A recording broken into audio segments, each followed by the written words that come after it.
para olhar uma casa, tá lá, né?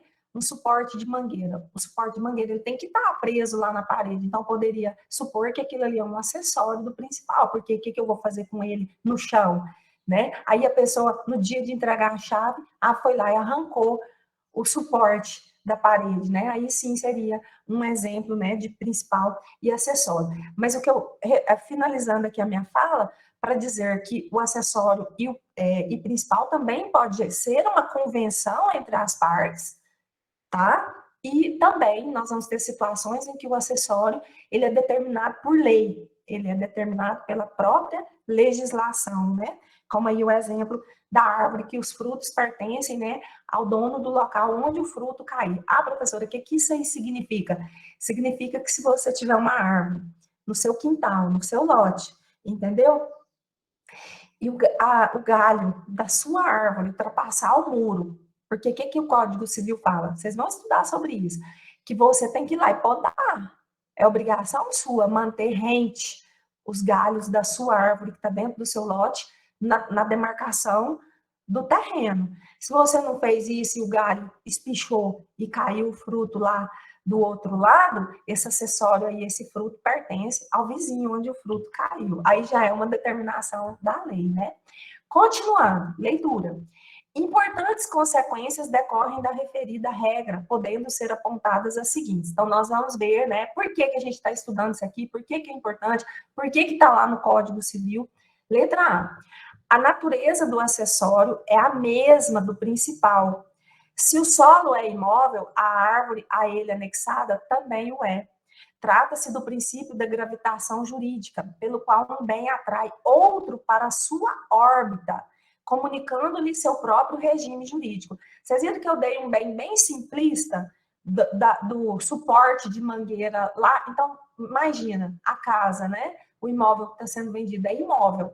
Aquele suporte de mangueira, para ele ser considerado acessório, ele tem que ter a mesma natureza do principal, ser imóvel lá, pregado na parede, para ele ter a função dele, né, conforme. Então, a primeira consequência, né, a primeira característica aí dos bens reciprocamente considerados, né, bem principal, bem acessório. A natureza do acessório é a mesma natureza do principal.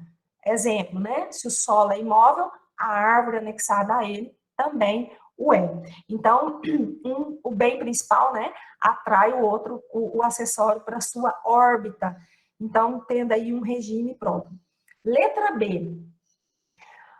O acessório acompanha o principal em seu destino. Olha que interessante. Assim, extinta a obrigação principal, extingue-se também a acessória. Vou parar aqui, nessa primeira frase. O acessório acompanha o principal em seu destino. Que isso, professora? Assim, extinta a obrigação principal, extingue-se também a acessória. Lembra o exemplo que eu dei ainda há pouco para vocês de uma cláusula penal num contrato? Entendeu? A obrigação acessória, ela desaparece se a obrigação principal for cumprida, não é? Então, o acessório acompanha o principal em seu destino. Se o contrato principal extinguiu, ou por a termo, porque foi pago o que foi convencionado, porque a obrigação foi cumprida, porque então se eu tenho uma cláusula penal que é acessória, ela deixa de existir. Por quê? Porque o principal também, qual o destino dele? Não, concluiu, conclusão. Então, a cláusula acessória também se conclui. Deixa eu ver se eu acho que eu estou em outra página aqui, não estou vendo vocês. Eu escutei um barulhinho, não foi ninguém pedindo a palavra, não, né? Vou continuar aqui, então, meu raciocínio. Qualquer coisa vocês podem falar que eu vou ouvir vocês. Muito bem. Então, queridos, olha só, a primeira coisa, né? Primeiro, letra A, nós vimos, né? Que um atrai o outro para sua órbita, tendo, então, né, mesmo a mesma papel jurídico ali, de se for imóvel ou móvel, um atrai e ficam ambos, né, na mesma órbita jurídica ali. Aqui, de que o acessório acompanha o principal no seu destino. Então, o que aconteceu com o bem principal vai ocorrer também com acessório. Então, olha só o exemplo que eu dei, né? Extinguindo-se a obrigação principal, extingue-se também a acessório. Mas o contrário não é verdadeiro. Então, o que é o contrário aqui? Aqui não há uma reciprocidade. Aqui, o acessório só se extingue se for extinto o principal.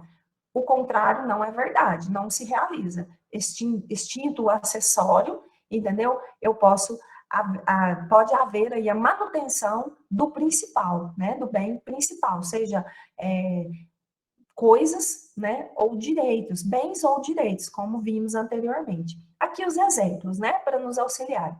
Vejam-se os exemplos. A nulidade da obrigação principal importa a da cláusula penal. Então, se eu tenho uma obrigação principal e ela foi declarada nula de pleno direito, então o acessório vai deixar de existir conforme a obrigação principal também deixou de existir. Então, o fim do acessório, o destino do acessório acompanha o destino, né, do bem principal. A obrigação de dar coisa certa abrange seus acessórios, salvo se o contrário resultar do título ou das circunstâncias do caso. Então, a obrigação de dar coisa certa, né, abrange os acessórios, aquilo que faz parte do principal, a menos que, né, isso se resultar, né, do título ou das circunstâncias do caso, está lá no artigo 233, então, como eu falei, a menos que seja estipulado, né, de forma contrária, mas a regra geral é que o destino do acessório vai acompanhar o do bem principal. Na cessão de um crédito, abrangem-se todos os seus acessórios, salvo disposição em contrário. Qual que é esse exemplo, professora? Não entendi. Na cessão de um crédito. Por exemplo, vamos supor que alguém faz um financiamento. Pode acontecer isso. Uma mudança no nome do titular, vamos supor, desse crédito. Deixa eu ser mais explícita aqui. João vai ao banco e contrai lá um crédito, né, um financiamento, ele obtém um crédito. E conforme, né, as suas obrigações decorrentes, dá o bem em garantia, né, o bem fica hipotecado e tal. Aí, João não quer mais, ele quer vender. Ele comprou a casa foi financiada aí em 60 prestações, em 5 anos, né? Aí depois de um ano, por questões diversas lá, ele não pode mais continuar pagando aquele financiamento, ele precisa vender a casa. Vai vender para o José. Aí, o que eles vão fazer? Pode acontecer, vão ao banco, né? E vão lá conversar e tal, transferir aquele crédito para o José. Transferir o financiamento, falar mais claro, né? Mudar quem é o dono do financiamento. Era do João, agora vai para o José. Então, seria uma alteração lá no banco, vai alterar o cadastro. Por quê? Porque agora o João está vendendo a casa que é financiada para o José. A casa é financiada onde? O banco tem que autorizar. Então, não depende só, vou vender. Tem muita gente que faz isso, mas é irregular. É só na confiança, e que é muito errado, e já vi muita gente quebrar a cara com isso, principalmente moto e carro. A pessoa compra financiado e depois pega e vende para alguém com o compromisso da pessoa continuar pagando as parcelas. Mas não muda lá no banco, não. Porque às vezes até outra pessoa não tem nome para poder assumir aquele débito, né? Ou no caso, o crédito, que acaba sendo um débito também, né? Reciprocamente. Aí a pessoa pega e para de pagar as parcelas, já vi isso demais, milhares, entendeu? E aí o primeiro, que é o que foi lá e financiou, fica com a dívida. E aí ele é obrigado, porque foi ele que foi.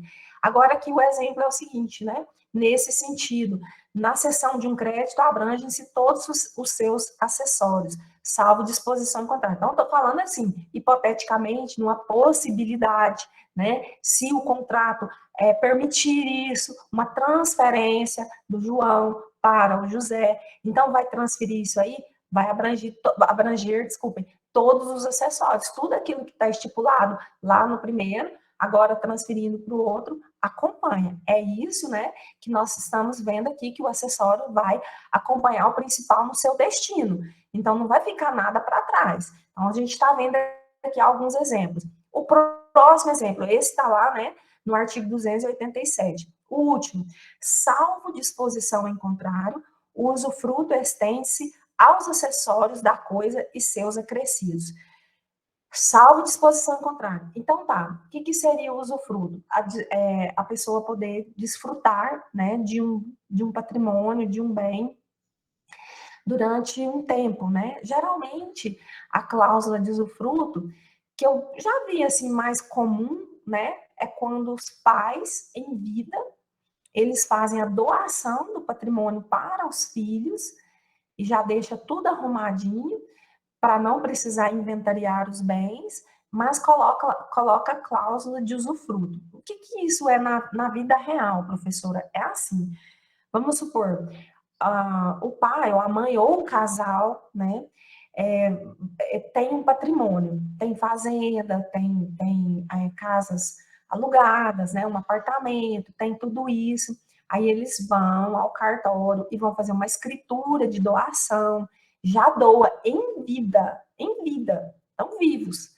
E já coloca tudo estipulado. Ó, essa fazenda aqui de 40 alqueires, a gente tem 4 filhos, 10 alqueires para cada filho.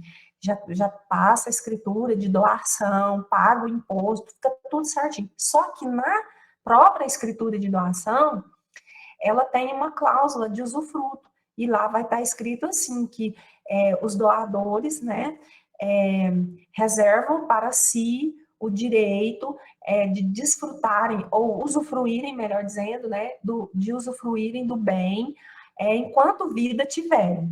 Então, até morrer, entendeu? Até morrer, o pai e a mãe vão desfrutar dos rendimentos e poder utilizar aquele bem.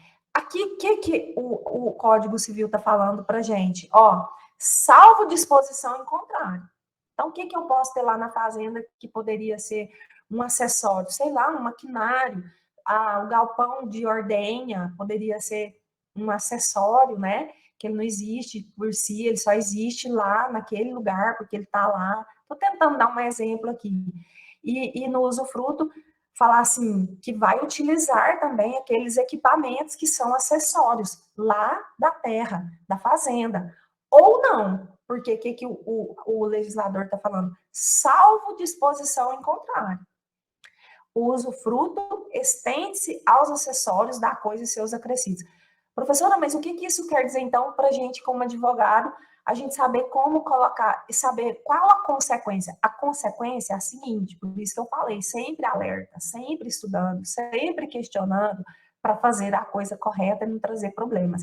Se lá a escritura de doação, por exemplo, falar que se mantém como o usufruto do bem, daquele bem, e não fala nada de acessório, omite, tudo que é acessório, eles vão poder continuar usufruindo. Então, a regra geral é essa.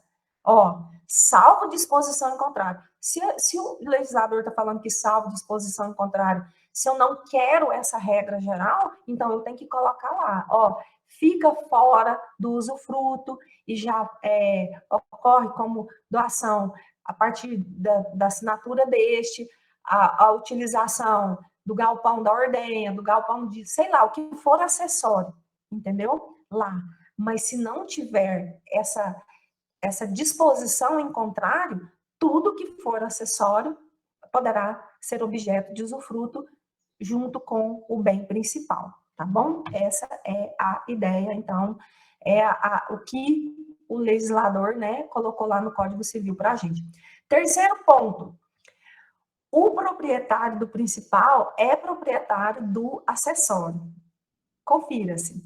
Até a tradição pertence ao devedor a coisa, com seus melhoramentos e acrescidos, pelos quais poderá exigir aumento no preço. Então, o proprietário do principal é proprietário do acessório. Então, enquanto ele for dono, né, tudo que é acessório pertence a ele. A tradição, como eu falei para vocês, né, é a entrega da coisa, então pertence ao devedor a coisa, com seus melhoramentos e acrescidos, pelos quais poderá exigir aumento no preço. A posse do imóvel faz presumir, até prova contrária, a das coisas móveis que nele tiverem. Olha aí, outro acessório. A posse do imóvel faz presumir, até prova contrária, as das coisas móveis que nele estiverem. Então, quem está na posse do imóvel, né, se presume que pertence a ele as coisas móveis daquele local, né, daquele imóvel. Então, a posse do imóvel faz presumir, até prova contrária, as das coisas móveis que nele estiverem. O que isso está dizendo, professora? Está dizendo que se alguém está morando, está numa casa, né, num local, ele está na posse do imóvel. Professor, por que você está falando de posse? Qual a diferença de posse? É porque existe posse e propriedade, entendeu? Então, a propriedade, ela se desdobra em 4 possibilidades, o direito de propriedade. Calma que é lá no direito civil 5 ainda. Gozar, reaver, usar e dispor da coisa. Quem é o proprietário? Olha só, quem é proprietário? Para você saber se uma pessoa é proprietária de um bem, você responde a essas 4 perguntas. Grude, lembra aí, ó, G-R-U-D. Quem é proprietário? A propriedade se desdobra nessas 4 possibilidades, entendeu? Gozar, né? O que é gozar? Usar, morar na casa, né? Desfrutar dela. Gozar. Reaver. Mas reaver como, professor? Ai, ela alugou, agora não quer alugar mais. Ela pode reaver. Gozar, reaver. Usar, né? Usar ela própria. E aqui, gozar, por exemplo, ela pode alugar, ela pode desfrutar, tendo valores, né? E no fim, dispor. O que é dispor da coisa? Ela pode vender quando ela quiser. Então, direito de propriedade, né? Agora, a posse, não. A posse, né? Quando, às vezes, a pessoa está no lugar, por exemplo, a uso capião. O Instituto dá uso capião. A pessoa está na posse de um bem, mas ela não tem a propriedade.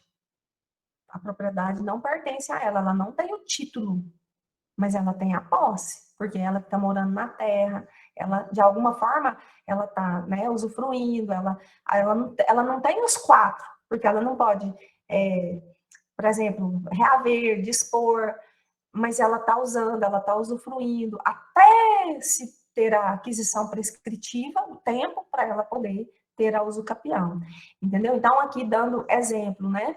A posse do imóvel faz presumir, até prova contrária, a das coisas móveis que nele estiverem. Então, entra aí, né, essa questão de bem principal e acessório, uma presunção de que mesmo só na posse, né, daquele bem imóvel se presume. Então, professora, fala mais explícito para a gente acabar de compreender. Imagine alguém, uma casa abandonada. Imagine. E aí alguém foi lá, aquela casa tá vazia, o pessoal mudou para outro país. Ah, isso é impossível de acontecer? Não, bem possível. E já aconteceu várias vezes. Aí a casa tá fechada e vão deixando. Às vezes acha que simplesmente o fato de ter a escritura do imóvel lhe garante, né, que nada possa acontecer. Então, a presunção de a propriedade também, pessoal, uma das coisas que a gente aprende é que o proprietário ele tem que zelar do bem, sob pena de acontecer aí o Instituto da uso capião. Então, vou voltar no meu exemplo. A pessoa vai embora, a família, e deixa uma casa fechada. E aí o mato vai crescendo, o capim vai tomando conta, e passa um ano, deu jabuticaba, ninguém chupou, deu laranja lá no quintal, ninguém chupou. Alguém tá ali de olho, alguém tá passando ali, ó, tem 2 anos que a pessoa tá passando na porta e falou, mas o que é isso aqui, essa casa, esse capinzão, esse mato subindo aqui e tal. Aí alguém, né, vai lá e simplesmente entra na casa, sim, acontece, a pessoa vai, sei lá, começa no outro ano, vou chupar jabuticaba, não tem ninguém aqui, né? Aí ele encoraja, pega mais alguma coisinha, Aí um dia encoraja de abrir a porta, não tem ninguém, passa a morar na casa, ninguém reclama, vai passar o tempo da prescrição. Essa pessoa vai passar a ter posse, ela não é proprietária, mas ela entrou na posse daquele bem, está lá desfrutando dele. Qual o perigo disso, professor? Que aí é uma outra coisa que a gente vai estudar depois. O perigo disso é que essa pessoa ficar morando, ficar na posse desse bem lá durante o tempo que a lei determina, né? Para configurar o uso capião, que é o que a gente chama de prescrição aquisitiva. Geralmente a gente fala de prescrição extintiva do direito, mas existe a prescrição aquisitiva também, que ela incide sobre o Instituto da uso capião. Simplesmente vai chegar ao ponto que essa pessoa já tem o tempo para requerer o direito de propriedade. Você viu? Ele tinha o direito, aí ele ficou na posse. Agora, deu o tempo, usucapião especial urbana, com terreno de até no máximo 250 metros. Qual o tempo? 5 anos. Deu tempo, acabou. Ah, professora, mas se depois de 5 anos o dono vier, tchau. Tchau, obrigado. Se o interregno ocorreu, ele perdeu o direito. É assim, o negócio é brabo mesmo. Então, é isso. Entendeu? Então, quando, por exemplo, você tem um cliente que ele tem bens em outra cidade, o que que... até lembrei de uma história da minha mãe. Minha mãe contava isso no pesar, menino. A minha mãe, uma vez ela me levou, tadinha, para conhecer a cidade natal dela. Eu não sei se vocês conhecem, mas é uma cidade próxima de Goiânia que já virou metrópole, né? A grande Goiânia ali, que chama Goianira. Então, a mamãe falava, ela contava que foi criada nessa Goianira, que era próximo de Inhumas, Itaberaí, aquelas histórias, né? Trindade, me levou várias vezes para conhecer a Trindade, contava, né? Das histórias, muito legal. E aí, eu lembro que ficou um terreno para eles, nesse tal de Goianira. E minha mãe veio para cá, para essa região, né? Meu pai veio para trabalhar como ele era coletor, né? Fiscal em Orizona, e eles foram morar aqui próximo em Cristianópolis, né? Que é a cidade que eu fui criada. E ficou esse trem para lá, esse terreno para lá. Eu sei que quando acordou, a pessoal tinha tomado posse. Os porceiros tinham entrado, invadido esse terreno, que era tipo uma chacrinha próximo da cidade de Goianira. E aí não teve nada a fazer. Por quê? Porque o tempo que a lei determinava, que dava o direito para eles usucapirem o imóvel, já tinha essa prescrição aquisitiva, ela tinha ocorrido.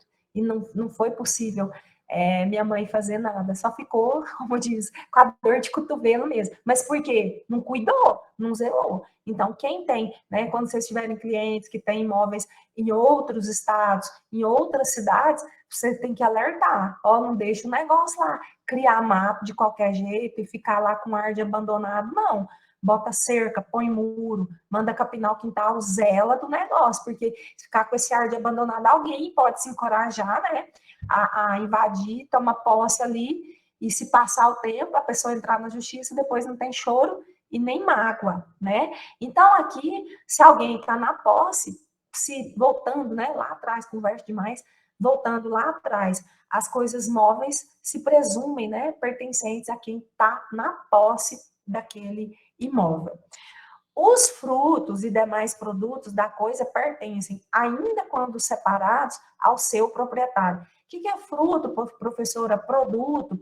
Fruto são os frutos, né? O pé de mandioca, o mandiocal, as plantas, né? Produtos também, por exemplo, pode ser madeira, pode ser pedra, alguma coisa. Então, os frutos e mais produtos da coisa pertencem, ainda quando separados, ao seu proprietário. Então, isso quer dizer que, por exemplo, mesmo quando o fruto eu tiro ele do pé, o cacho de banana, né? A bananeira está lá na terra. É acessório, nós já vimos isso, né? A árvore é acessório do principal, que é a terra. E quando eu retiro o cacho de banana lá da bananeira, entendeu? Mesmo quando separado, pertence ao proprietário. Então, qual a ideia? Olha só que legal. Terra, principal, bananeira, acessório, cacho de banana, do acessório pertence a quem? Ao dono do principal. Viu que legal? Então, olha só, os frutos, vou ler de novo, e mais produtos da coisa pertencem, ainda quando separados, ao seu proprietário. No capítulo concernente às acessões, predomina o princípio em virtude do qual tudo que se incorpora a um bem fica pertencendo ao seu proprietário, podendo o fato ocorrer por formação de ilhas, aluvião, avulsão, abandono de álveo, plantações e construções. Nós já tivemos a oportunidade de ver isso aqui numa das nossas aulas anteriores, né? As acessões, inclusive no slide, quem já reviu aí o slide, né? Tem até o nosso material aí, eu coloquei a figura lá, expliquei para vocês, ainda que superficialmente, né, o que é a formação de ilha, a aluvião, a avulsão, né, e o abandono de álveo. A formação de ilha é quando abre um braço, né, do rio, aluvião é quando é bem devagarzinho, né, vai juntando a terra do outro lado, incorporando ao principal de outro dono. A avulsão é quando é de uma vez, né? Vem a chuva torrencial ali, leva um pedaço de terra e ele vai rodando, rodando e para lá do outro lado. E o abandono de álveo é quando o rio se bifurca e fica um pouquinho de terra lá no meio que não é de ninguém. Então agora a linha divisória pega um pouquinho de cada dessa terra, né? Além das plantações e construções, tá bom? Então, tudo isso aí se incorpora ao principal. As diversas classes de bens acessórios. Dispõe o artigo 95 do Código Civil que, apesar de ainda não separados do bem principal, os frutos e produtos podem ser objeto de negócio jurídico. Ah, professora, como assim? Eu posso já vender, por exemplo, eu tenho uma plantação de mangas, sei lá, né? É tanta coisa, eu já posso negociar, é um bem considerado, né? É um negócio, objeto de um negócio jurídico. Ó, vamos ler novamente.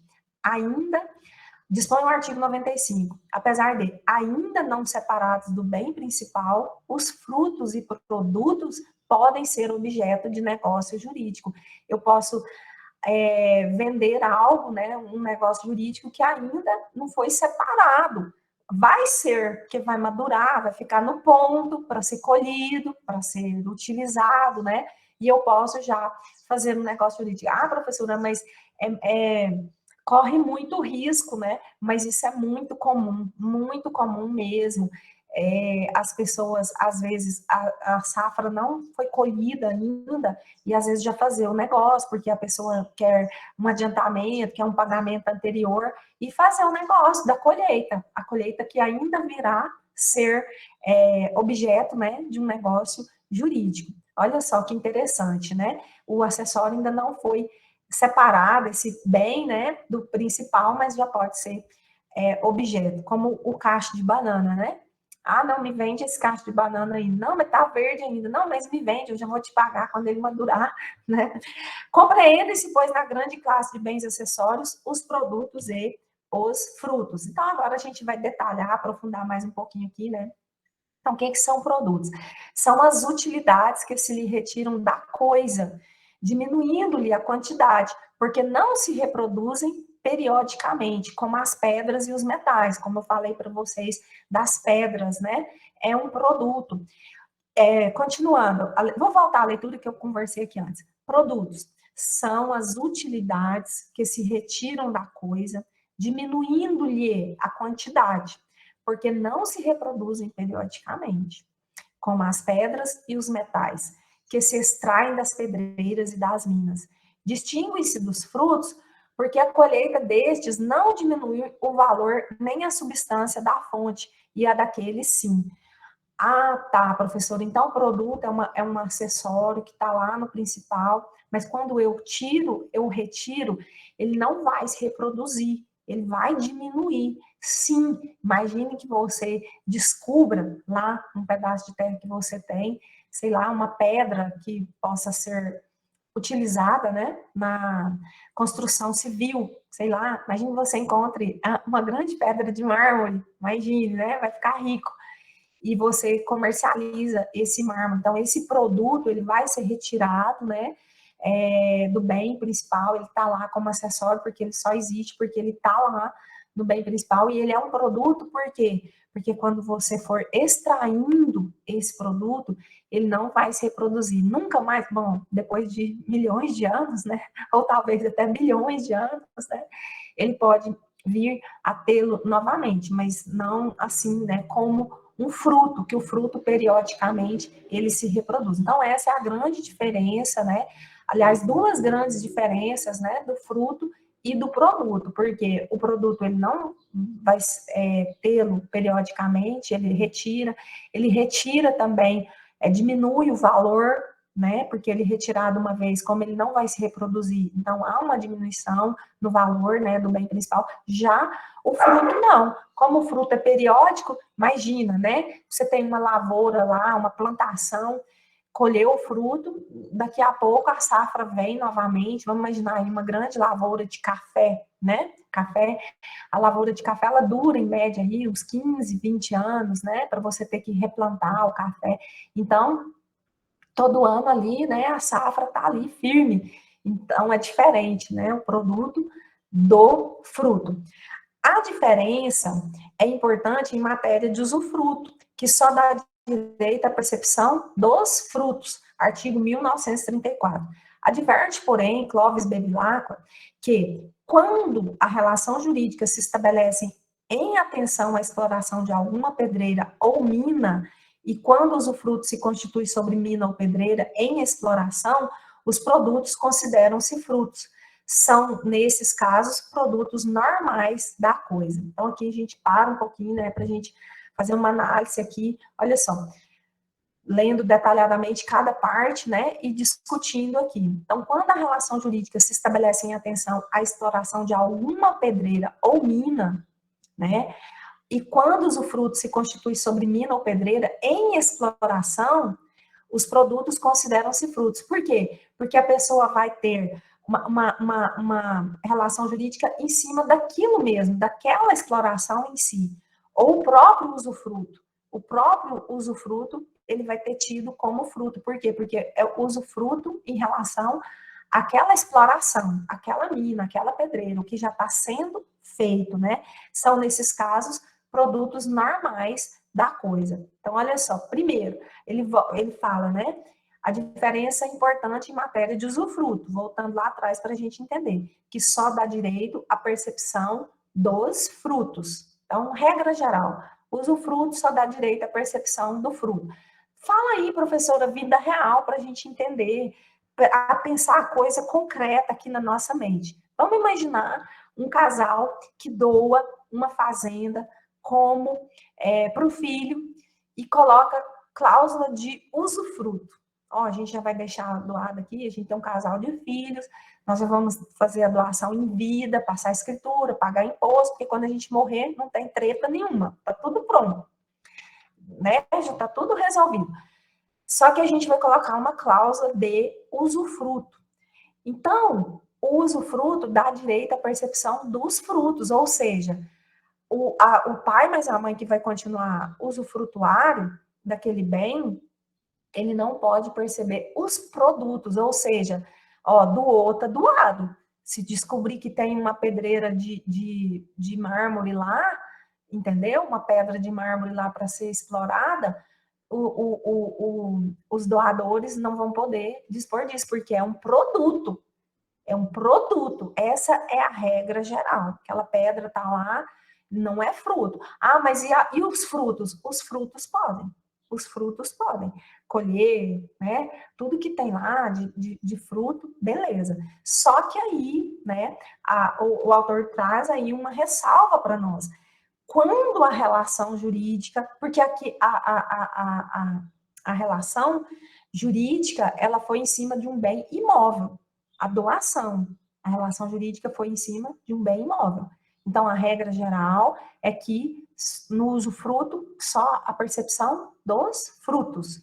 Muito bem. Mas quando a relação jurídica se estabelece em atenção à exploração de alguma pedreira ou mina, entendeu? Então, esses produtos vão ter caráter de fruto. E quando o usufrutuário se constitui, o usufruto, desculpa, né? Se constitui sobre mina ou pedreira em exploração, entendeu? Então já está em exploração, o usufruto foi feito em cima de uma coisa que já estava, né, ali na exploração, os produtos se consideram frutos, né? São, nesses casos, produtos da mesma coisa. Então, aqui apenas uma ressalva. Já os frutos, né, são as utilidades que uma coisa periodicamente produz. Então, a gente já falou bastante, né, aqui só para referendar mesmo, ó, nascem e renascem da coisa, sem acarretar-lhe a destruição no todo ou em parte, como as frutas brotadas das árvores, os vegetais espontaneamente fornecidos pelo solo, as crias dos animais, etc., né? Caracterizam assim por 3 elementos. Os frutos, ó, periodicidade, né? Letra B, inalterabilidade da substância da coisa principal, não muda a coisa principal, pensa, gente. E separabilidade dessa, o fruto, né, pode ser facilmente aí separado, esse acessório aí. Dividem-se os frutos quanto à origem em naturais. Então, o que é o fruto natural? É da natureza ali, se renova periodicamente, em virtude da força orgânica da própria natureza, como os frutos das árvores, os vegetais, as crias dos animais, né? Então, o fruto natural, ele se renova ali naturalmente, né? Os industriais, assim se denominam os que aparecem pela mão do homem, isto é, os que surgem em razão da atuação ou indústria do homem sobre a natureza, como a produção de uma fábrica. Então, são frutos industriais. E civis são os rendimentos produzidos pela coisa, em virtude de sua utilização por outrem que não o proprietário, como os juros e os aluguéis. Então, frutos civis, né? Os juros, os aluguéis, aí nós temos os frutos, né, quanto à origem, naturais, industriais e civis. Clovis Bevilacqua classifica os frutos quanto ao seu estado em pendentes. É o cacho de banana, entendeu? Enquanto unida à coisa que o produziu. Imagina, a bananeira, o cacho de banana, é um fruto pendente, está lá ainda, conectado lá, né, com a planta. Percebidos ou colhidos. Eu fui lá e cortei, coloquei na caixa, né? Então, fruto percebido ou colhido. Quando eu fui lá, peguei a laranja, coloquei na caixa, peguei as goiabas, peguei as mangas. Estantes, os separados e armazenados ou acondicionados para venda. Então, eu já fui lá, colhi, separei, embrulhei, arrumei todinho, são frutos estantes. Percipiendos, os que deviam ser, mas não foram colhidos ou percebidos. Olha só que interessante, né? Percipiendos, já deveriam ter sido colhidos, né, ou percebidos, mas ainda não o foram. Então, tá lá, ainda é o fruto percipiente. E consumidos, os que não existem mais porque foram utilizados. Então, aqui nós temos uma outra classificação, né? Voltando aqui, né? Quanto à origem, naturais, industriais ou civis. Frutos naturais, a própria natureza. Fruta, animal, bezerro que a vaca pariu, né? É um fruto natural. Tá lá, vai parir, vai continuar, né? Sendo acrescentado naturalmente. Industriais, que é fabricado. E civil, o rendimento, o juro, né? É um fruto civil. O aluguel, né? E aqui outra classificação quanto ao seu estado. Então, o fruto pode ser pendente, está lá conectado na árvore, está lá, né? A melancia ligada lá no cipó, lá no ramo da melancia, né? Percebido ou colhido? Foi lá, cortou, colheu. Estante, já está na caixa, bonitinho, arrumado para entrar no caminhão. Percipiendos, já está maduro, já devia ter colhido, mas não foi. E consumido? Não existem mais frutos consumidos. Por quê? Porque foram utilizados. Ah, professor, que coisa estranha, que coisa esquisita. Tá, mas imagina, num negócio, né? Então, você tem o bem principal, os acessórios. E aí a pessoa utiliza de uma coisa que ela não poderia mais ter o direito de usar. Já tinha feito o negócio, ela foi lá e consumiu fruto, que já, entendeu? Vai ter que pagar por isso. Então, daí a importância. Então, na vida real, acontecem muitas circunstâncias, né, que vão ensejar aí, saber qual a classificação daquele fruto, para colocar a coisa preto no branco, né?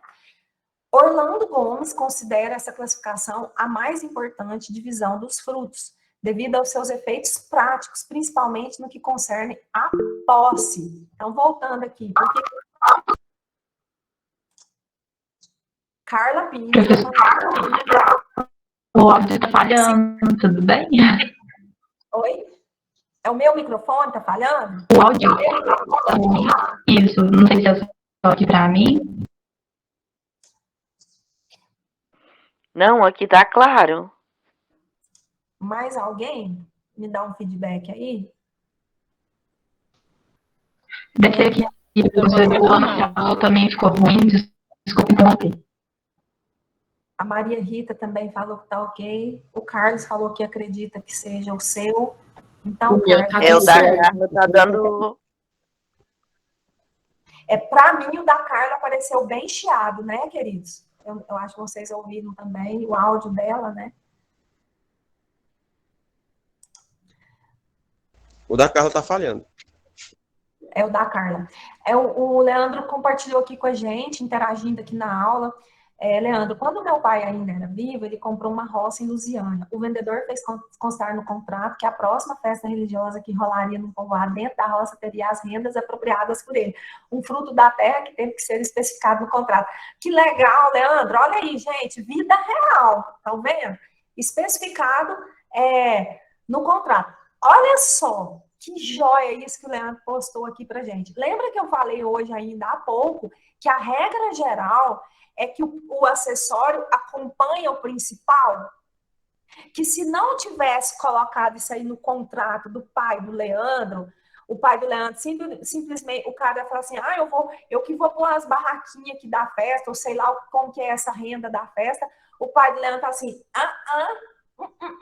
nananina não, o acessório acompanha o principal, acabou, meu filho, você não tem vez aqui mais não, a terra é minha, mas o vendedor, ele foi bem orientado. Olha o que o Leandro fala assim, ó, o vendedor fez constar no contrato que a próxima festa religiosa que rolaria num povoado dentro da roça teria as rendas apropriadas por ele, o fruto da terra que teve que ser especificado no contrato. Perfeito, olha que legal. Então, uma coisa, né, o Leandro compartilhando aí com a gente, que, então, para fugir da regra geral de que o acessório acompanha o principal e que agora, a partir daquele momento que o negócio foi feito, todas as rendas da terra, seja que circunstância fossem, elas pertenceriam ao pai do Leandro. Ele falou assim, não, ainda na próxima festa, eu quero que esteja estipulado no contrato, né, que as rendas aí da festa ainda serão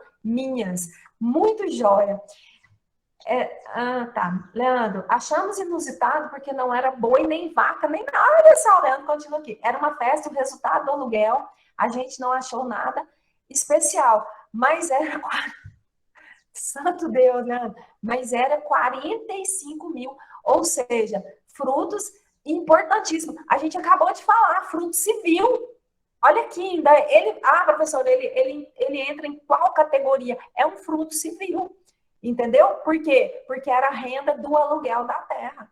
Bobo ele não era. Olha só, mais 45 mil aluguel. Sim, constou em contrato com letras e normas, um capítulo todo especial, e teve que ser assinado em volta dessa cláusula. Vocês viram? O Leandro fechou com chave de ouro, né? Aqui dando esse exemplo concreto para gente, acontecido, né, com a família dele. E olha o valor desse fruto aí, gente, misericórdia. 45 mil reais, dinheiro demais. Ninguém fecha esse tipo de venda sem advogado bom. Aí, gente, vão precisar de vocês. O que eu falei hoje na aula de hoje? Não tem importância você, às vezes, pegar uma pecha. A gente não pode ser demais. É cri-cri, é enjoado. Não, não é ser. Até eu falei, né? Ser um pouquinho enjoado. Não. Zeloso, cuidadoso. Zeloso, cuidadoso. Por quê? Porque as pessoas têm confiança. Porque Na época, eu lembro da informação disso ser um fruto, uma renda imobiliária direta do imóvel, que estaria assegurado no primeiro ano ao vendedor. Perfeito, Leandro. Colocou lá na cláusula, né? Saiu da regra geral de que o acessório acompanha o principal e falou assim: ó, tem um acessório aqui que é um fruto civil, que é um aluguel, mas eu quero estipular no contrato que no próximo ano a festa, né?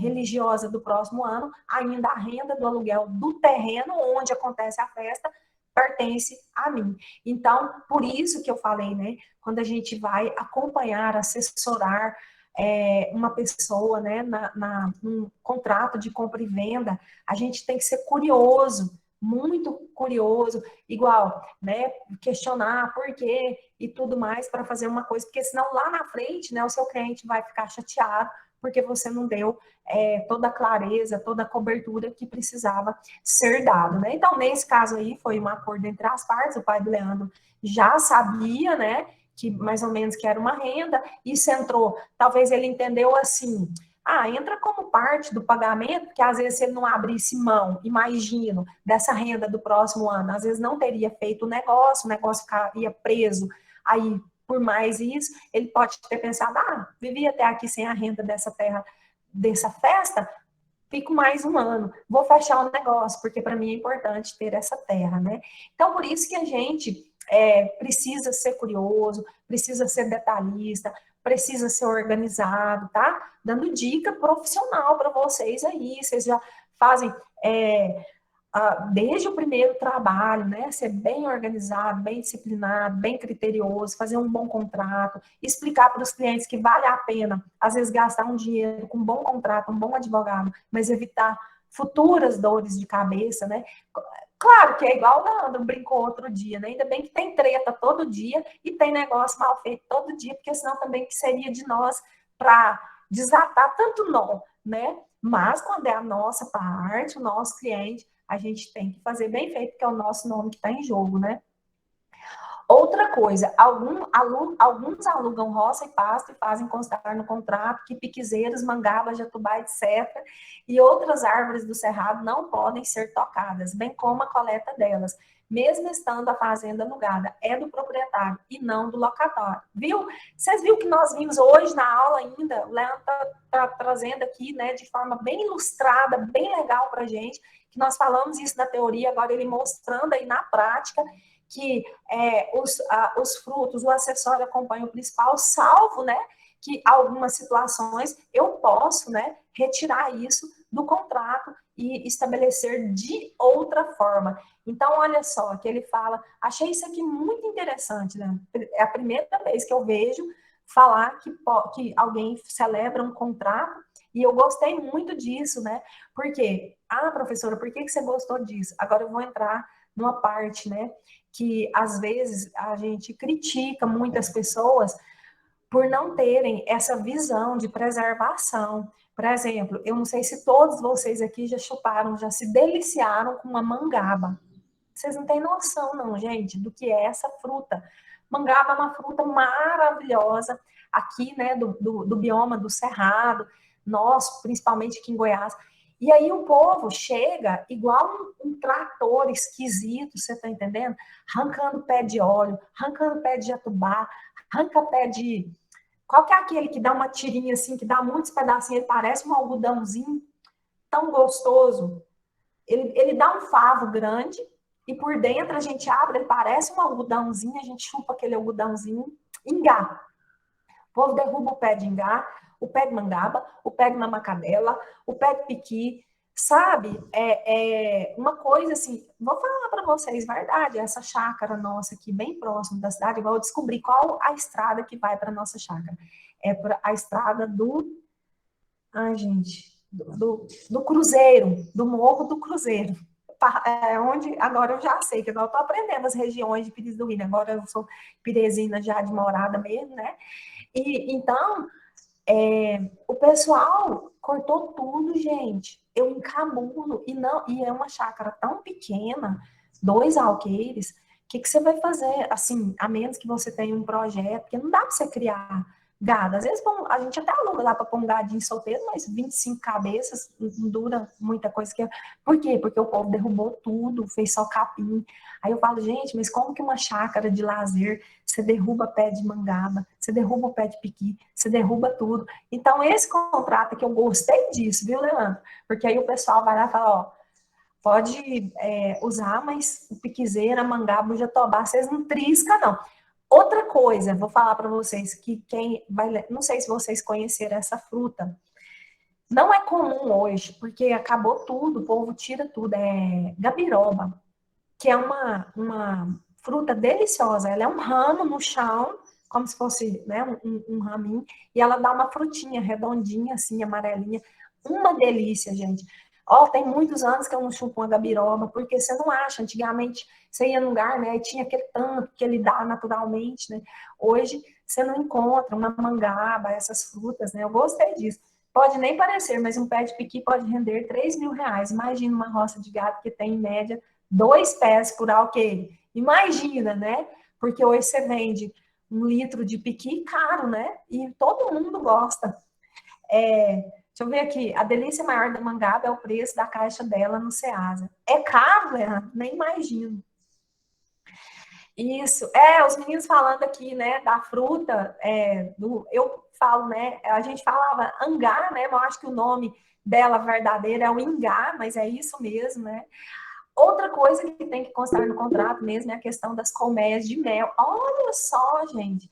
Mas quantas gramas essa mangaba? Porque o que eu conheço é bem pequena. Não, eu já vi mangaba, assim, Juraci, sei lá, menor que uma laranja, um limão. Mangaba do tamanho de um limão. Luana, pode falar, querida. Não, eu tô só observando as colocações do Leandro e depois todas as frutas do cerrado. É porque o valor dessas frutas é porque ainda agora é que está se descobrindo como multiplicá-las, né? Como plantar essas frutas. Porque até alguns anos atrás não se conseguia fazer muda do piqui, por exemplo. Né? Então está sendo investido muito dinheiro nisso aí para poder se conseguir fazer. Agora a gente já tem condições de fazer lavouras dessas frutas, desses frutos do cerrado aí, que antes, quando se era retirado da propriedade, já não tinha como fazer o plantio novamente, porque era uma planta que surgia naturalmente, né? Mangaba, essas frutas que a gente está falando. Essa outra que a senhora falou aí só me faz lembrar a cobra. Toda vez que eu ia numa moitinha pegar dessas frutinhas, tinha uma bendita cobra lá. E são coisas que não são que a gente não pode produzir, que a gente não planta, né? E que hoje é muito estudado aí para poder fazer o plantio dessas frutas, até são comercializadas hoje, como o Leandro está dizendo aí. É muito raro, por enquanto, né? Porque a tecnologia está muito forte na agroindústria. E logo nós teremos aí plantações disso. Já temos aqui, indo para Goiânia, já tem uma área de piquizais. Já logo está em produção. Então, vai começar aí. Não, o povo vai começar a destruir os piqui que a gente pega de graça para ficar só os de venda. Joia demais sua contribuição, Luana. E importante isso que você falou, realmente. É, pois não, Leandro.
É,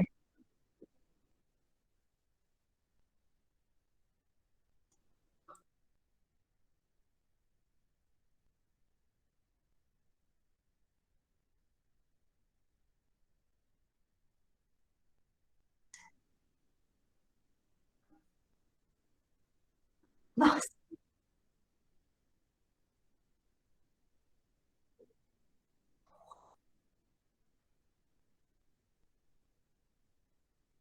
uhum.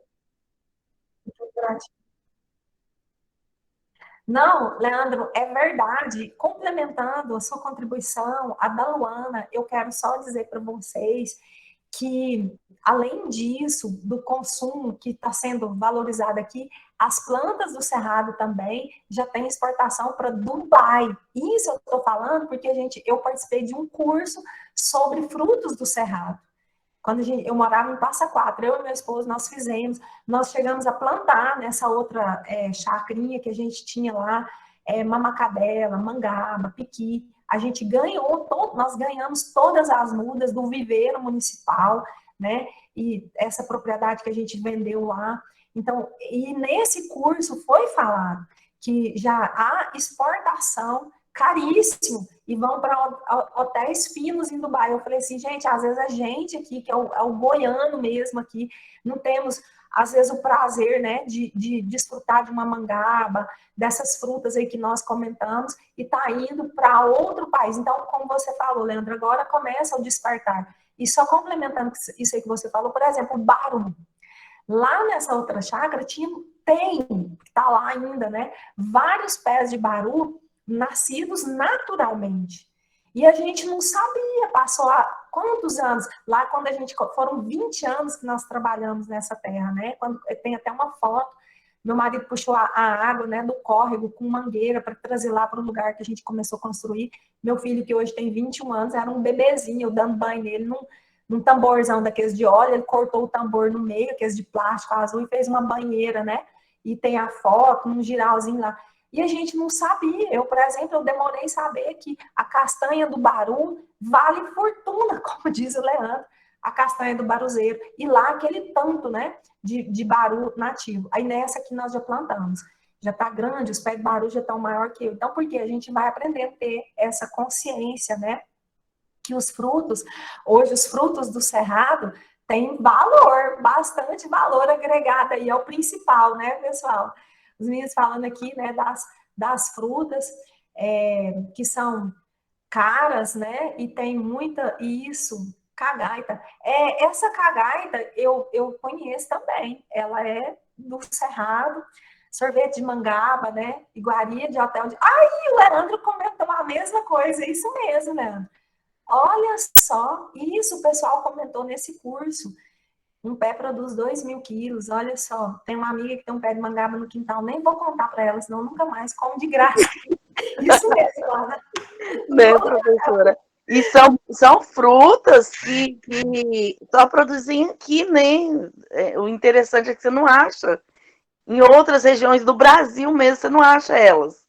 Então, a Carla falou que lá, né, dos pais tem gabiroba, Luana, eu amo, né? Então, também, né?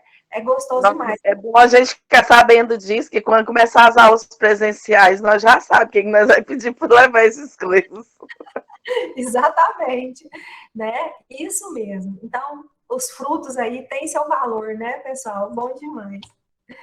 E a Foi preservação, muito jóia. desculpa, professora, mas a preservação também dá dinheiro, viu? A preservação de espaços, tem lei no governo que você ganha para manter preservado algumas áreas. Fazer reflorestamento de área dá dinheiro, sem contar isso aí, né? O que a terra produz, que são os frutos que acabam nascendo espontaneamente, mas também há leis que o proprietário ele recebe para poder manter aquela área preservada. Professora, Exatamente. essas informações, eu vou surgir muito com essas coisas, porque eu fiz tecnologia em irrigação e drenagem no IF, então a gente estuda muito isso, a valorização de terra, dos produtos que existem ali, de plantio, essas coisas assim. Então, eu sou apaixonada nisso aí. Bom demais, Lana. Sempre pode trazer suas contribuições, né? Eu sei que as minhas aulas são muito maçantes, eu falo demais, então eu adoro quando a gente distrai um pouquinho, conversa, né? A gente renova para continuar. E os meninos falando aqui, o Ulisses falou do Buriti, e os meninos falando, né, de pipa. O doce de Buriti, outro dia mesmo eu comentando, lembrando do que o Ulisses falou aqui do Buriti, o Leandro da fazeção de pipa aqui, eu falei assim, nossa, hoje, assim, eu fui uma criança que brinquei demais, gente. Eu acho que não teve criança no mundo que brincou mais que eu. Era fazer pipa, e aí eu fui contar para os meus filhos, eu contei para eles que a pipa era meu irmão que fazia. Meus irmãos que faziam pipa, lembro direitinho, cortar o buriti, tirar o palitinho. A minha mãe comprava o papel de seda, né? Não tinha isso por aqui, tinha que comprava o papel de seda e as crianças iam construir suas pipas, né? Às vezes ali auxiliado por um adulto, fazia a rabiola, fazia aquelas correntes, né, do papel, e prendia com um grude. Aí meu menino ainda falou assim, mãe, o que é isso? Grude? Eu falei, não, era uma cola que a gente fazia de polvilho, cozinhava o polvilho com água e fazia o grude. Aí, do grude, a gente construía a pipa, né? E depois ia empinar a pipa e brincar. Nossa, bons tempos aqueles, né? Hoje... Esse buriti é aquele que corta a mão da gente? Eu acho que sim. Quando a gente vai cortar, porque a gente, quando eu era pequena, a gente fazia pipa, ia cortar, era tipo um galinho, mas ou que trem virava uma navalha, cortei a mão demais com aquilo. Aquilo, né? Pois é. O Juraci está falando que agora está no período da safra do buriti, né? Que é muito valorizado também. Muito bem, queridos. Então, nós tivemos aí, né, uma aula enriquecedora sobre a questão, né, dos frutos como acessórios do principal e quanto eles são valiosos. E aí, né, nas participações de vocês, o quanto esses cuidados hoje, aí, a valorização, especialmente aqui a gente falando, né, dos frutos do cerrado, elas podem estar presentes ali dentro do contrato. Aqui agora, Leandro, quando se compra gado, né, Lore? Eu aí, Leandro está compartilhando algo aqui, vamos aguardar aqui. Os exemplos, isso, enriquece. E ainda não fez ultrassom do feto. Olha só, gente, que será aqui que vem? Quando se compra o gado, né, ainda tem gente que coloca no contrato que o vendedor vai ficar com o bezerro se for fêmea. Não sabia, Leandro? Que legal, tá vendo, gente? Então, mais um fruto aí. Olha só. Então, coloca no contrato que o vendedor, então ele está vendendo o gado, ele está vendendo a vaca, a matriz, né? E aí não fala, não sabe, não fez ainda ultrassom, ó, que chique, né? Fazer ultrassom do feto lá, da vaquinha. E se for fêmea, vai ser do vendedor. POI é gado puro, uma Nelore dessas passa do 1 milhão. Uma bezerra fêmea, literalmente, um concorrente a mais, né? Aí do tipo uma cláusula restritiva. Gente, perfeito. Vocês estão muito além, vocês são muito legais. Olha que interessante, né? Se formar, só vai para o abate, né, Leandro? Juraci tem a palavra. Professora, é um ponto muito bem colocado aí pelo colega Leandro, mas uma coisa assim que eu vejo assim que eu não concordo muito com relação à questão que o dono do gado aí, vamos supor, fez a ultrassom do feto e identificou que é fêmea. E se coloca lá no contrato, né, se for fêmea, será do dono, né, será do vendedor. Mas eu volto assim, a pontuar e os gastos, né, que esse dono terá depois, com medicação, se for uma fazenda aí muito grande, né, os gastos com os gastos que vai inserir a esse animal. Então, Juraci, justamente, aí isso aí demanda, né, uma particularização do contrato, né, aí o Leandro está até falando, fica por conta do comprador, é acordado no contrato, o comprador compra ciente disso. Isso, pacta sunt servanda, os contratos devem ser cumpridos, né? Então, aí, como diz, como o nosso direito civil, ele permite, né, essa liberdade entre os contratantes, né? Então, estipula ali as regras no contrato. O Leandro já falou, assim, que aqui o costume é que fica por conta do comprador, é acordado no contrato, o comprador fica ciente disso, né? E como ninguém é obrigado a se comprometer, mas ao se comprometer, a gente se torna obrigado a cumprir, né? Aí entra esse vocábulo latino aí, pacta sunt servanda, né? Os contratos devem ser cumpridos. Muito bem.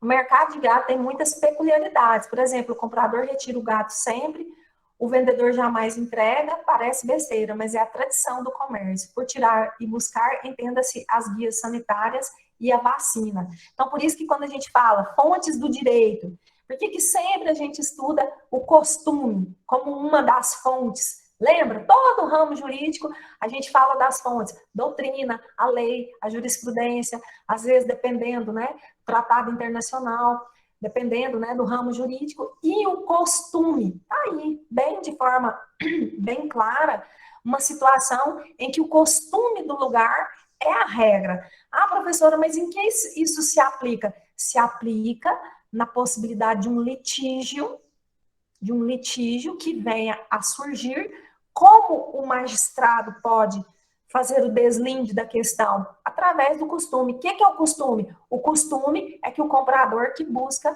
o gado, né? Como o Leandro falou aqui. O comprador retira o gado sempre, né? E aí, isso aí subentende-se o quê? O pagamento das guias sanitárias e da vacina. Olha que legal. Então, por isso que, às vezes, a gente...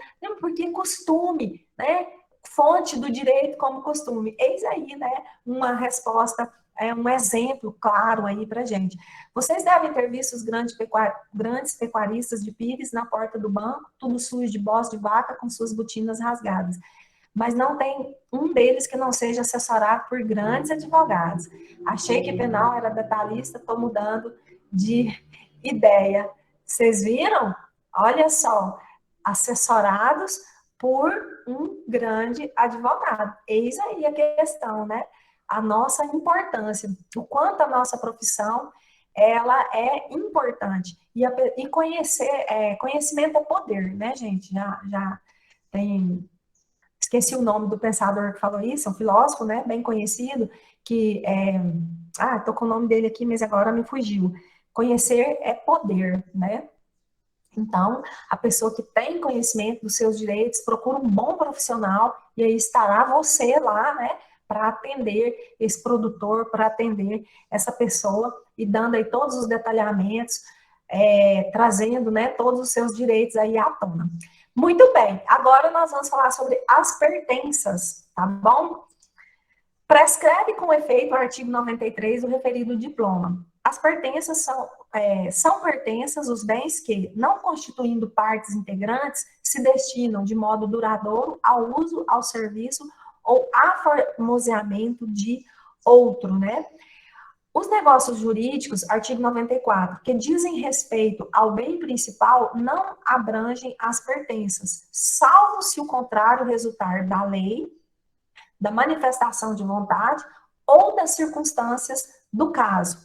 Então, verifica-se pela interpretação, a contrário senso, do referido dispositivo, né, do aludido dispositivo, que a regra, o acessório segue o principal, aplica-se somente às partes integrantes, já que não é aplicável às pertenças, né? Então, a pertença, ela pode fazer parte do principal se isso resultar de lei, olha o que está aí no artigo 94, da manifestação das vontades, aí é o que eu ponho no contrato, né?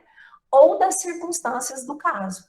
Então, a regra geral é que o bem principal não abrange as pertenças, exceto que eu faça uma manifestação de vontade, ou que a lei determine, né? Ou uma circunstância específica e bem peculiar do caso.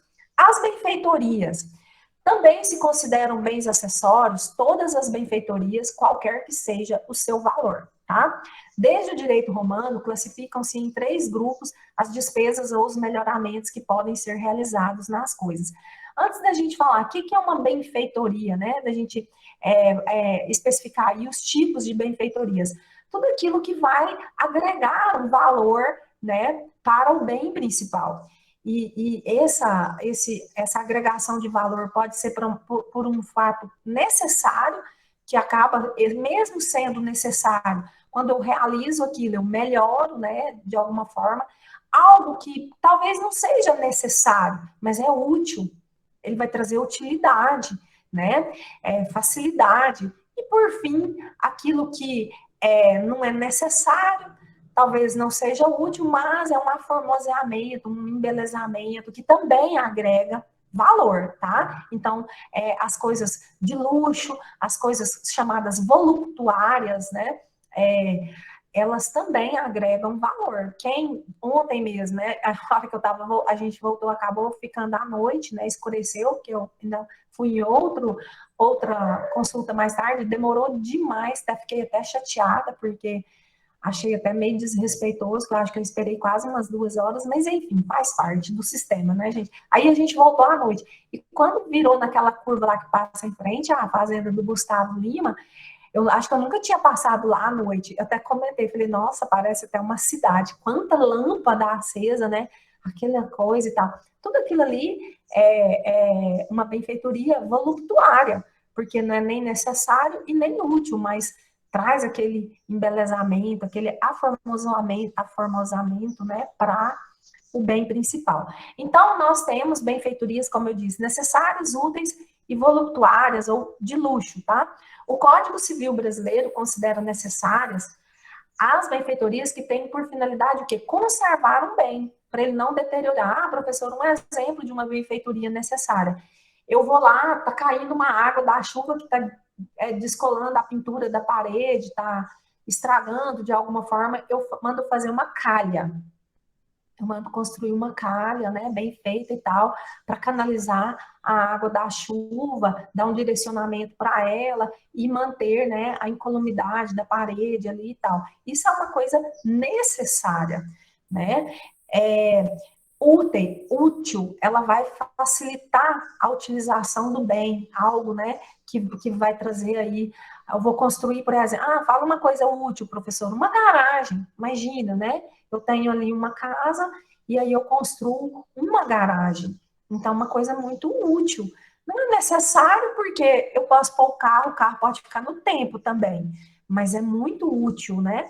E voluptuário, como eu disse, né, para o mero deleite, para olhar e ver toda aquela beleza, né? Há um jardim, imagina, né? Um jardim bem bonito, sei lá, uma construção com uma fachada bem bonita, igual lá na fazenda do Gustavo Lima também, né? Que a gente passa de dia e eu vejo aquelas colunas, parecendo colunas romanas e tal, né? Então, aquilo não é útil e nem necessário, mas dá um aformosamento, né? Enche os olhos da gente, ver tanta beleza, né? O que é voluptuário é mero deleite ou recreio, que não aumenta o uso habitual do bem, ainda que o torne mais agradável, ou seja, de um elevado valor, sei lá, né? Uma quadra de tênis, uma cascata bem linda, imagina, né? Um jardim na porta da casa, com uma bela cascata, que você liga o motorzinho, aquela aguinha, aquele sonzinho de água caindo, ali, tão gostoso, né? Vamos lá. A importância jurídica da distinção revela-se especialmente nos efeitos da posse e no direito de retenção. Já comentei com vocês, né, a posse.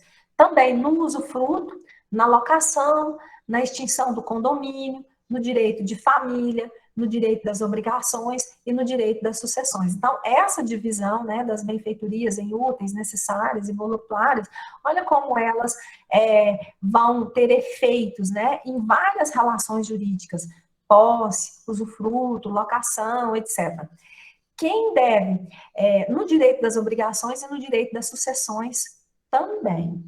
Quem deve restituir um bem tem direito ao reembolso das despesas nele realizadas. Assim, o possuidor de boa fé ou má fé tem direito à indenização das benfeitorias necessárias. Vou parar aqui um pouquinho, fazer uma pausa aqui. Lembra daquela casa que eu falei, que ela ficou fechada, que o pessoal mudou lá para o Canadá e largou a casa fechada, e o mato foi crescendo, e alguém entrou na posse? Não deu tempo de pedir uso capião, não. Alguém ligou para o pessoal lá no Canadá, né? Estou imaginando aí uma cena. E falou, ó, alguém entrou lá, tá morando lá na casa. Vocês largaram a casa fechada, o mato tomou conta, a família invadiu lá e tá lá, posseiro lá.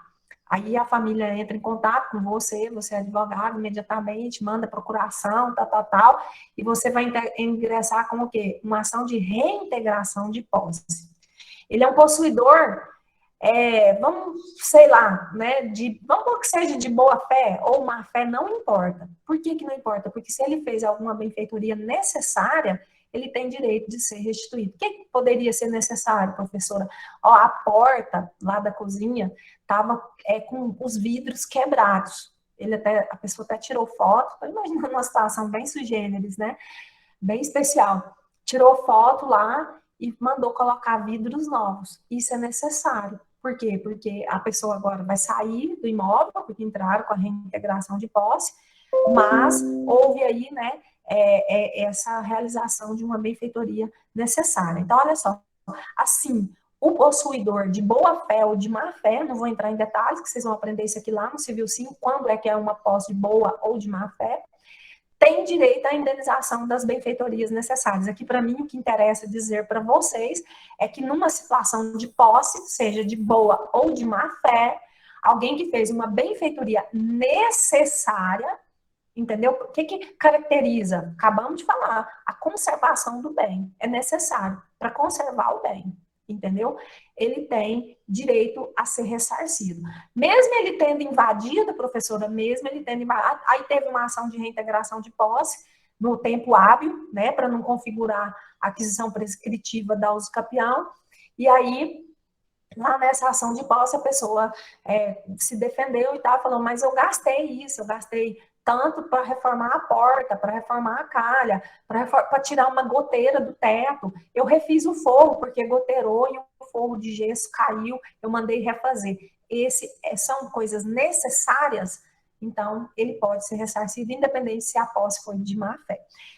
Embora as voluptuárias... Não, tem outra aqui, ó. Só tenho de boa fé se for benfeitoria útil, entendeu? Só o tem de boa fé se a benfeitoria for útil. Então, o de boa fé, né, se for útil também, ele pode ressarcir. Embora as voluptuárias não sejam indenizáveis, pode o possuidor levantá-las.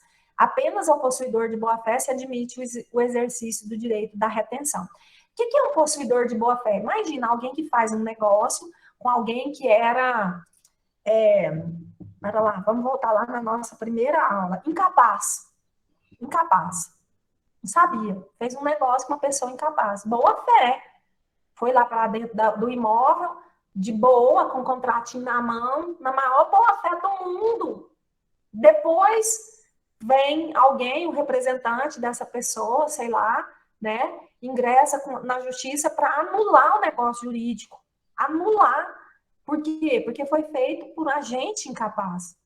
E esse possuidor de boa fé que estava com o contratinho na mão, ó, e entrou para lá e fez benfeitorias necessárias, tranquilo, úteis. Ele é de boa fé? Pode ser ressarcido pela benfeitoria útil. Ele entrou de boa fé? Entrou. Ele pode levantar as benfeitorias voluptuárias. O que é isso, professora? Levantar. Catar, levar para ele, desmanchar, tentar aproveitar ao máximo. Imagina que ele colocou uma estátua de um leão lá para enfeitar a porta. Benfeitoria voluptuária. Entendeu? Ele é de boa fé? Então tá, é voluptuário, ele não vai ser ressarcido, porque ele é de boa fé, ele é ressarcido na necessária e na útil, né? O de má fé só na necessária. E a voluptuária, ele pode carregar, ele pode levantar aquilo, e também o direito de retenção, né? Segurar aquilo que ele fez, porque ele reter aquilo que ele fez, entendeu?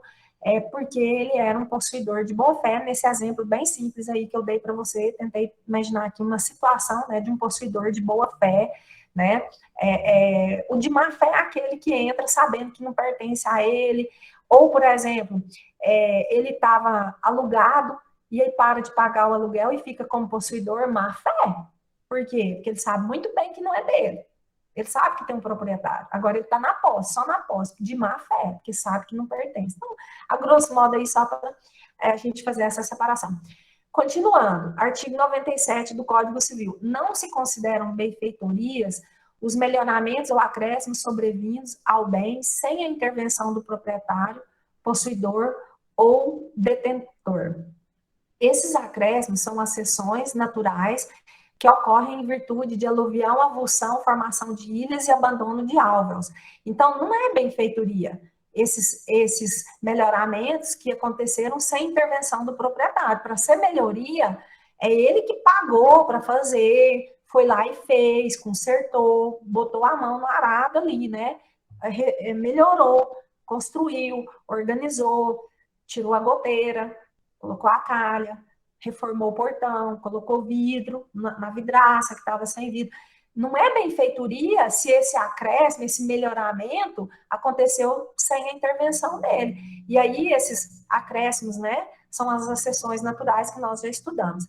Nessas hipóteses, então, dessas acessões aí, não há benfeitoria, mas acréscimos decorrentes de fatos eventuais e inteiramente fortuitos. Não são eles indenizáveis, porque para sua realização não ocorre qualquer esforço do possuidor ou do detentor, sendo obra exclusiva da natureza, quem lucra é o proprietário do imóvel, sem compensação alguma para quem quer que seja. Uai, gente, eu não pedi para o barranco soltar do lado de lá e vir para cá, né? Eu não pedi esse álveo abandonado. Parou de chover, o rio assoreou, apareceu esse álveo abandonado lá no meio do rio, pertence a mim, não foi ação humana, né? Então, essa é a diferença. Quanto ao titular do domínio, os bens podem ser públicos ou privados, né? Falamos, então, dos acessórios e dos principais acessórios, os bens reciprocamente considerados, né?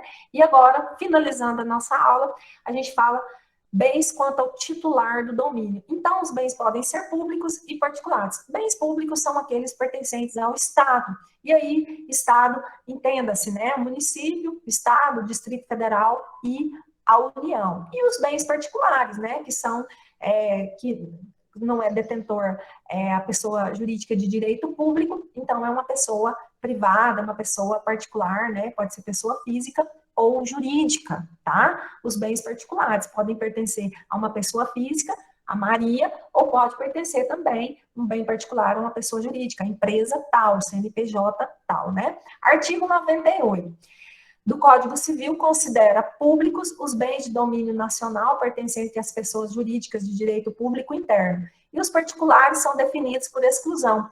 Todos os outros são particulares, né? Seja qual for a pessoa que pertence. Os bens públicos são classificados por categorias: bens de uso comum do povo, praças, ruas, avenidas, entendeu? São bens de uso comum do povo. Eu já acho que eu já até comentei com vocês, bens de uso especial, o prédio da prefeitura, o colégio, o hospital, é um bem público, mas ele tem uma destinação especial, né? Ele tem uma destinação especial. Peraí só um pouquinho, pessoal.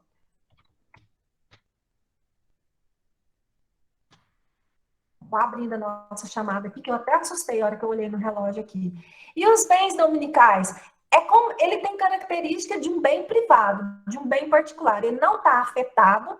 Afetação, acho que eu já comentei com vocês, mas isso aqui vocês vão ver no direito administrativo, ainda vão ver ainda no direito civil. É uma destinação. O bem afetado, ele existe destinado para aquilo. Às vezes comprou um terreno, a lei autorizou o prefeito a comprar um terreno, e o terreno já foi afetado para fazer um hospital. Obrigatoriamente tem que fazer um hospital? Não, ele pode pedir a alteração da afetação, porque ele viu que naquele bairro é mais importante construir uma creche do que um hospital. Então, aqui nós temos, né, essa classificação de bens. Bens de uso comum do povo, praças, ruas, avenidas, tal, tal, tal. Bens de uso especial. É um bem público, mas ele tem uma destinação. Creche, escola, prefeitura, sede do batalhão, alguma coisa. Bens dominicais. Tem característica de um bem particular, mas pertence a uma pessoa jurídica de direito público. Ele não tem destinação, é um lote, uma casa, um terreno. Ele faz parte do acervo municipal, estadual, do Distrito Federal ou da União. Mas ele não tem destinação. E também não pode ser usado pelo povo. É um terreno, tá lá. Ninguém pode entrar lá, não é igual uma praça, ou uma praia, ou uma avenida, tá bom? E quanto ao titular do domínio, né, bens de uso comum do povo são os que podem ser utilizados por qualquer povo. Já falei, rios, mares, estradas. Ó um bem de domínio público aí, né? Ó, bens de uso especial, já falei também, que é aquele que tem uma destinação específica. O Paço Municipal da Prefeitura de Goiânia aí é um bem de uso especial. Ele pertence ao poder público, mas ele tem um uso especial. É diferente daquela praça. Lá naquela praça, todo mundo pode entrar, pode fazer uso e tal, né? Tranquilo. Aqui ele tem uma destinação. Aqui vai ter o gabinete do prefeito, vai ter isso, vai ter aquilo, né? E os bens dominicais faz parte do patrimônio, entendeu? Com todas as prerrogativas de um bem privado, entendeu?